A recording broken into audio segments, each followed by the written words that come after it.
అందరికీ నమస్కారం. నేను రమ. ఈరోజు మనతో ఉన్నారు ప్రముఖ ఆధ్యాత్మికవేత్త, జ్యోతిష్య మరియు వాస్తు పండితులు, రాజరాజేశ్వరి అమ్మవారి ఉపాసకులు మరియు జ్యోతిష్య రత్న బిరుదాంకితులు శ్రీమతి డాక్టర్ సోరంపూడి భానుకోటేశ్వరి గారు ఉన్నారు. మాట్లాడదాం. నమస్తే అమ్మ. జయ శ్రీరామ్. జై శ్రీరామ్. శ్రీమాత్రే నమః. శ్రీ గురుభ్యో నమః. అమ్మ, మే నెలలో ద్వాదశ రాశుల వారందరికీ కూడా ఏ విధంగా ఉండబోతుందో తెలుసుకుందాము. ముందుగా మే నెల గ్రహస్థితి ఏ విధంగా ఉండబోతుంది? అలాగే రమ, మేషరాశిలో రవి బుధుల సంచారం ఉంది ప్రస్తుతం.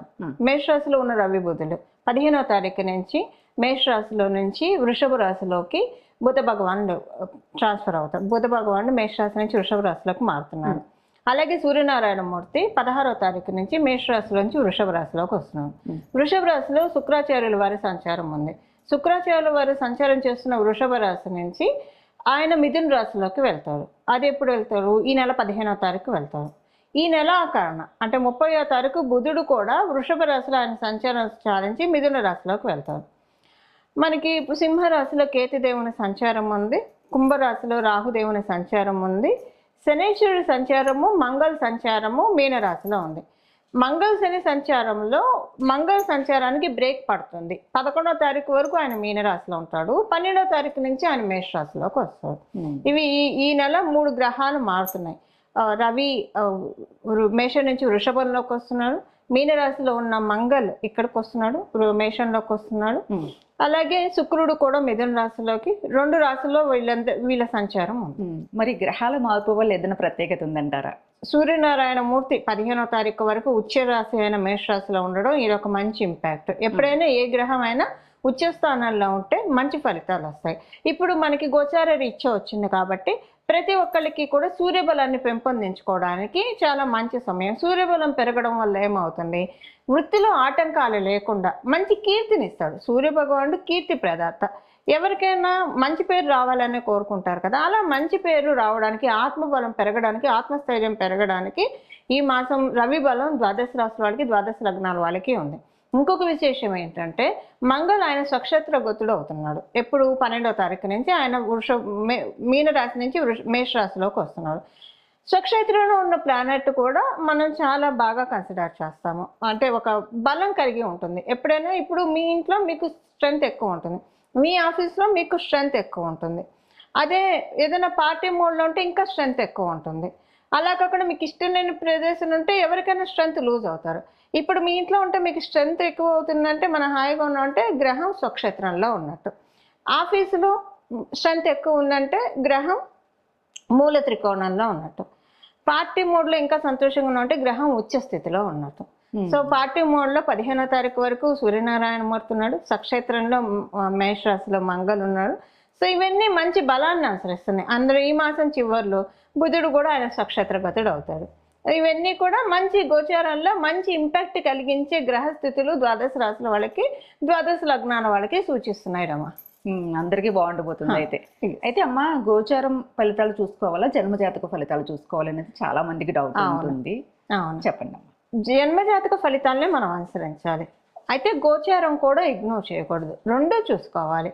ఇప్పుడు మరి ఏలినాట్స్ అని అంటారు, అష్టమశని అంటారు, అర్ధాష్టమ శని అంటారు. ఇది గోచారం ప్రకారం వచ్చినట్టే కదా. ఇప్పుడు చాలా మంది ఏం చెప్తారు, ఇప్పుడు దాంట్లో మనం చూస్తే కుంభరాశి వాళ్ళు ఏమంటారు, మాకు ఏలినాట్స్ అని జరుగుతుంది అని చెప్తారు. మీనరాశి వాళ్ళు కూడా ఏలినాట్స్ అని జరుగుతుంది అని చెప్తారు. ధనురాశి వాళ్ళు అర్ధాష్టమ శని జరుగుతుంది, అందుకే పరిస్థితులు బాగాలేదని చెప్తారు. మరి అది గోచారమే కదరమ్మా. గోచారము జన్మజాతకంలో డెఫినెట్ గా ఇంపాక్ట్ చూపిస్తుంది. ఆ ఇంపాక్ట్ ఎలా ఉంటుంది అనేది, సపోజ్ గోచారంలో బాగా ఉందనుకోండి, జన్మజాతకం బాగోలేదు అనుకున్న ఎగ్జాంపుల్కి, గోచారంలో బాగున్న అన్న అంశము జన్మజాతకం బాగాలేదన్న అంశాన్ని పరిరక్షిస్తుంది. మరీ ఇంత ఇబ్బందులు, సపోజ్ ఎవరికైనా 1 లక్ష రూపాయలు లాస్ వచ్చే స్టేజ్లో ఉంటే 1,00,000 పోకుండా 10,000తోనో 1,000 రూపాయలతోనో తగ్గట్టు చేస్తుంది. బాగా ఇప్పుడు గోచారం బాగుంది, జన్మగ్రహ స్థితులు బాగున్నాయి, అప్పుడు ఏంటంటే మంచి పొజిషన్లోకి వెళ్తారు. ఎందుకంటే కొన్నిసార్లు గోల్డెన్ పీరియడ్స్ అని మనం చెప్తూ ఉంటాం. అది ఎప్పుడు జరుగుతుంది?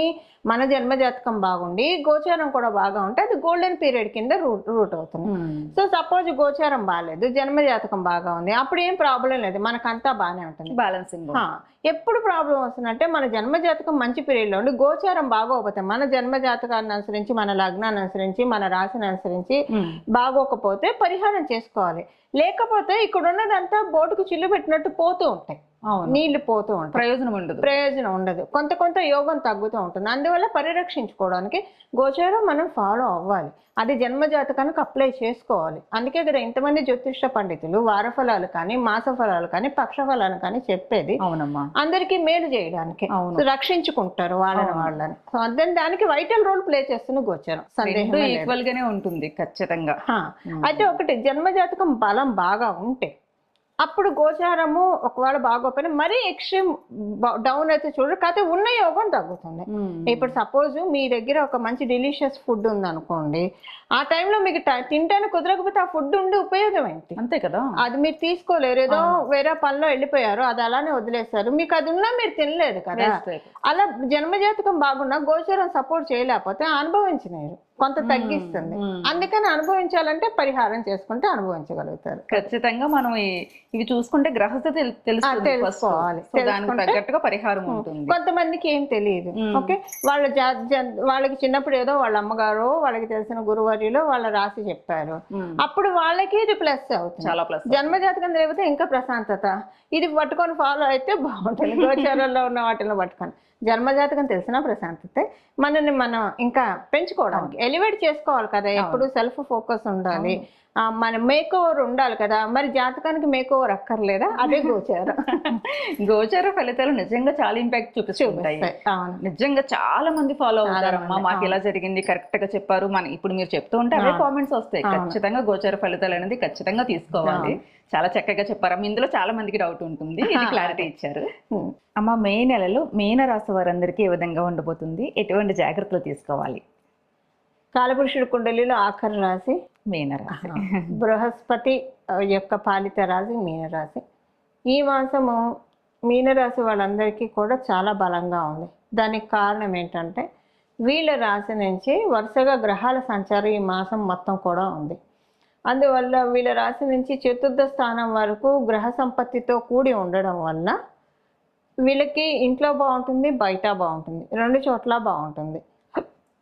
ఏవైతే వీళ్ళు అనుకున్నారో, సపోజ్ విద్యార్థులు ఉన్నారు, ఇప్పుడు మనకి డెసిషన్ తీసుకునే టైం కూడా ప్రొఫెషనల్గా ఏ సబ్జెక్ట్ తీసుకోవాలి, మంచి క్లెవర్గా మంచి డెసిషన్ తీసుకోగలుగుతారు. లేదా దైవ సహకారంతో వీళ్ళు మంచి డెసిషన్ తీసుకునే విధంగా ఎవరిదన్నా గైడెన్స్ అన్నా వస్తుంది. బట్ ఈ మాసం మంచి నిర్ణయాలు విద్యార్థులు తీసుకుంటారు, వాళ్ళ చదువుకు అది ఉపయోగపడుతుంది. అలాగే అందరూ విద్యార్థులే ఉండాలని ఉండదు.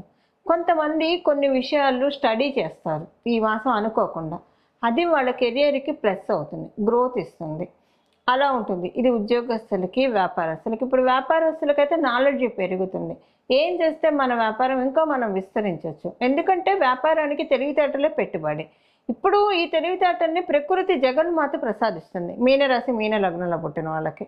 అందువల్ల చిన్న నుంచి విద్యార్థి దశ నుంచి ఉద్యోగం వ్యాపారం చేసుకున్న వాళ్ళందరికీ వరకు కూడా అందరికీ ప్రకృతి మాత యొక్క సహాయ సహకారాలతోటి రైట్ డెసిషన్ తీసుకుంటారు. ఈ రైట్ డెసిషన్ వీళ్ళ ఫ్యూచర్ ప్రోగ్రెషన్కి చాలా చక్కగా అనుకూలంగా ఉంది. చాలా మంచి సమయంలో ఉన్నారు మీనరాశి మీన లగ్నంలో పుట్టిన వాళ్ళు.